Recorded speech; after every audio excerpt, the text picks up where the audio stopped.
Pemirsa, indeks harga saham gabungan Bursa Efek Indonesia masih menguat setelah dibuka pagi tadi. Apa saja yang mempengaruhi penguatan bursa sampai saat ini? Kita bergabung bersama Jessica Wulandari langsung dari studio Bursa Efek Indonesia. Jessica, bagaimana perdagangan saham pada siang ini? Saya lihat di belakang Anda masih bertahan positif. Apakah penguatan ini masih bisa berlanjut pada sesi kedua atau seperti apa, Jessica? Ya, Leo dan pemirsa, betul sekali pergerakan indeks harga saham gabungan sepanjang sesi pertama perdagangan hari ini masih berada di teritori positif dan ditutup menguat 0,56%. Posisinya di level 7.093. Namun Leo, kalau kita melihat pergerakan IHSG sepanjang perdagangan sesi 1, tadi sempat menyentuh level tertingginya di level 7.104. Dan selama ini untuk trading value sudah mencapai 6 triliun rupiah. Kemudian Leo, kalau kita melihat secara sektoral, memang ada beberapa sektor yang mempengaruhi pergerakan IHSG. Yang pertama yang penguatannya sangat signifikan adalah sektor properti yang menguat 1,91%. Kemudian ada sektor kesehatan yang naik 0,88% dan juga industri dasar yang menguat 0,57%. Untuk pergerakan sektor properti, ini sejalan dengan data indeks harga properti yang naik sebesar 4,9% secara tahunannya, dan ini juga diikuti dengan kenaikan permintaan sebesar 16,4% secara tahunan.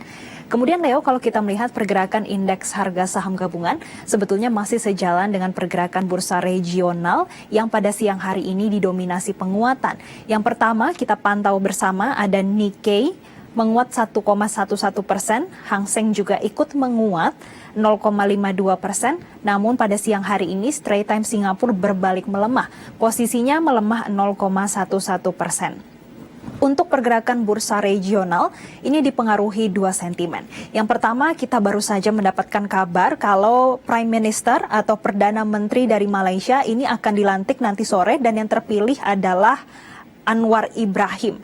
Kemudian sentimen kedua yang mempengaruhi pergerakan bursa secara regional ini adalah Reserve Bank of New Zealand yang mempertimbangkan adanya kenaikan suku bunga acuan nanti di bulan Desember ada di kisaran 75 hingga 100 basis poin atau ini lebih agresif dibandingkan pada bulan November. Selain itu sebetulnya pergerakan indeks harga saham gabungan dan pergerakan bursa secara regional sebetulnya ini masih melihat dan juga masih meninjau bagaimana hasil risalah The Fed yang tadi malam sudah disampaikan secara langsung oleh para pejabatnya, yang mana di dalam risalah The Fed ini disampaikan terkait dengan kenaikan suku bunga acuan yang bulan Desember dan nanti di awal tahun 2023 kemungkinan besar The Fed tidak akan lebih agresif, tidak akan lebih dari 75 basis poin untuk kenaikan suku bunga acuannya. Hal ini juga sudah mempertimbangkan beberapa data ekonomi di Amerika Serikat. Kemudian Leo, selain itu pergerakan indeks harga saham gabungan dan juga pergerakan bursa sebetulnya investor ini masih wait and see, terutama pada data ekonomi di Amerika Serikat yang akan dirilis pada hari Jumat pekan ini atau besok Leo. Ini terkait data klaim pengangguran di Amerika Serikat yang berakhir pada tanggal 19 November 2022 yang mana diprediksi akan naik ke level 225.000 untuk klaim pengangguran atau ini lebih tinggi dibandingkan pekan sebelumnya di level 222.000 klaim pengangguran. Maka dari itu untuk pergerakan indeks harga saham gabungan sepanjang hari ini masih ada potensi untuk penguatan setidaknya akan ada di rentang 7.002 hingga 7.114. Leo. Melihat potensi penguatan bursa, apakah hal yang serupa terjadi juga di nilai tukar rupiah? Bagaimana kondisinya, Jessica? Betul sekali Leo, kalau kita memantau pergerakan nilai tukar rupiah sampai saat ini masih mencatatkan penguatan. Namun memang penguatannya hanya 0,31% di level 15.638. Untuk penguatan nilai tukar rupiah sebetulnya juga sejalan dengan investor di bursa saham yang mana masih melihat hasil risalah The Fed yang tadi malam sudah disampaikan.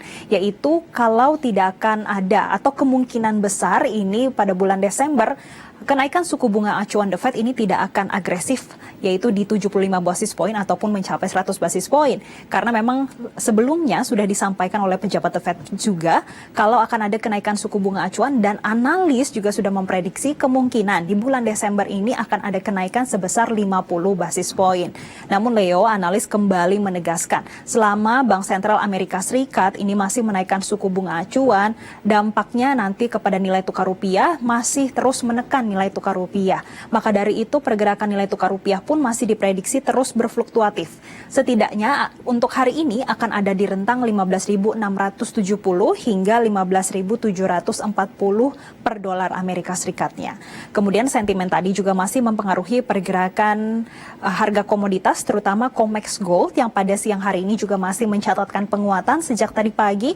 Pada siang hari ini untuk COMEX Gold menguatnya 0,58%, sehingga posisinya saat ini di level 1.770 dolar per troy ounce-nya. Sementara itu untuk pergerakan harga minyak mentah dunia pada siang hari ini juga masih melanjutkan pelemahan, Leo. Untuk WTI melemahnya 0,18%, posisinya di level 77,8 dolar per barrelnya. Sedangkan Brent pada siang hari ini terkoreksi 0,25% di level 85,2 dolar per barrelnya. Untuk pergerakan harga minyak mentah dunia memang masih melihat ada dua sentimen. Yang pertama terkait dengan pengurangan produksi minyak mentah dunia yang sudah disampaikan oleh Arab Saudi dan juga aliansinya yaitu di OPEC Plus. Dan ditambah di satu sisi saat ini permintaan dari Tiongkok ini masih mencatatkan pelemahan karena selama ini masih ada kebijakan restriction atau adanya kebijakan zero COVID di Tiongkok ini yang menyebabkan permintaan terutama untuk minyak mentah dunia ini kembali menurun. Dan inilah yang mempengaruhi pergerakan harga minyak mentah dunia sehingga dari kemarin hingga saat ini harga minyak mentah dunia masih mencatatkan pelemahan ataupun terkoreksi. Demikian Leo, kembali ke Anda. Baik, Jessica Wulandari melaporkan langsung dari Studio Bursa Efek Indonesia.